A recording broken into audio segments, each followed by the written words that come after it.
Elamu from Ethiopia, considered from that country one of their new great young stars. And if you're Ethiopian and called a great new star from that running nation, like from Kenya, they expect a lot. Right, yeah, no pressure. I mean, it's what they do.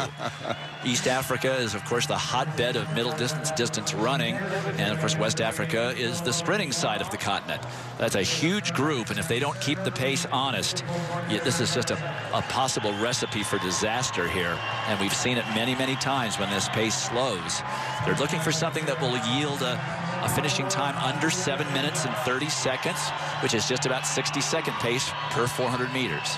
Just underway in the 3,000 meters, and well, we've got that race started. Let's get back to Jesse Williams as the men's high jump continues. This is Jesse's first attempt at 7.7. He is the world leader at this point at 7.8 from earlier in the season. That's typical Jesse Williams. He gets a big mark indoors and then follows up early outdoors with a big mark, then runs out of gas at the end of the season, which is why he's never made an international championship final. 2008 Olympian, 7.3 in high school this young man jumped, and a nice clearance there. First attempt at 7.7. That puts a lot of pressure on the rest of the field because Jesse jumps late in the order. He gets a little wild with that outside arm, that left arm, and a little bit of a brush. Living and training in Eugene, Oregon, which is not your normal place for a high jumper to train, but he's gotten it figured out up there, and he's only had those 2 misses in the competition. He's in the catbird seat. 3,000 meters continues. The pace setters, both from Kenya, at the head of this very distinguished field. And a lot of running yet to go, but the Kenyans, 9 of them in total in this field in those black uniforms, so far at the front of the pack. More track and field from Doha when we return on Universal Sports. Well, it's a disappointing start for his season, but a lot more events to go. Remember, 7 of each respective discipline throughout the 14 meets in the Diamond League. 3,000 meters continues, 4 laps remaining, and it is all Kenyans at the front of the pack.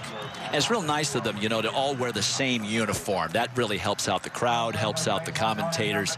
But they're pretty well in single file line. This has been very honest pace. They've been right around 60 seconds per lap, sometimes above, sometimes slightly below. So this is going to yield a very good time. Something under 7:30 certainly appears, unless something drastic happens. They're nice and strung out as the last rabbit finally peels off. That was Gideon Gathimba of Kenya. Did a nice job. He's the first rabbit. This is Suleiman Simato, also of Kenya, who's now picking up the pacing duties. But there's some really elite runners back there, including Kenenisa Bekele's brother, Tariku Bekele. Edwin Soy is in the field. Moses Kipsiro, Eliud Kipchoge. Some real outstanding world championship and Olympic runners as Simato is now picking it up.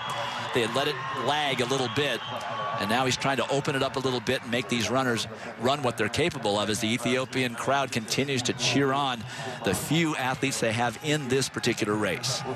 And the rabbit breaking Dwight Stone's cardinal rule of looking in the rearview mirror, looking over his shoulder, making life very, very difficult, and now creating some distance, and he safely pulls aside, and the race is underway. Eliud Kipchoge, Augustine Chogi, and then Yunu Alamiru, the young Ethiopian star. We've got to find out. There is Alamiru. He's in very good position right now, currently in 3rd place. Chogi to the outside. That is a long, lanky Ethiopian by their standards of runner. Absolutely. And Kipchoge, who is such a veteran, what a great haul of medals he has.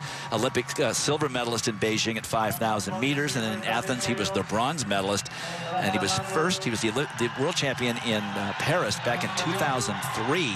and silver in 2007 as a Kenyan runner. That is really a very long career because the turnover in Kenya for these runners, they have so many 18, 19, and 20-year-olds who are coming up at any given time. And Kipchoge now, he'll be in November, he will be 28 years old, 27 years old. That's ancient for a Kenyan runner. Kipchoge, Alamiru, Chogi on the outside, and Coleman coming up as well. And a lot of runners still very much in the mix.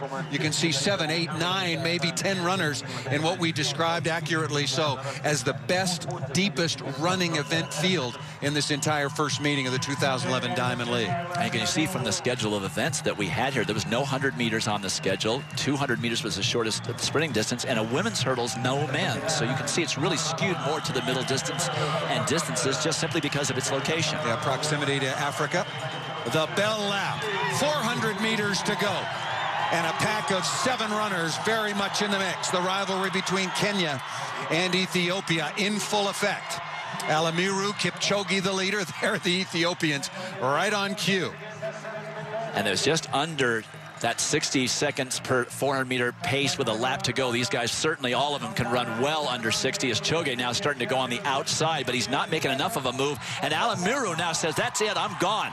A little over 200 meters to go. He could feel Choge coming up on his right, said, if I'm going to go, it's got to be now.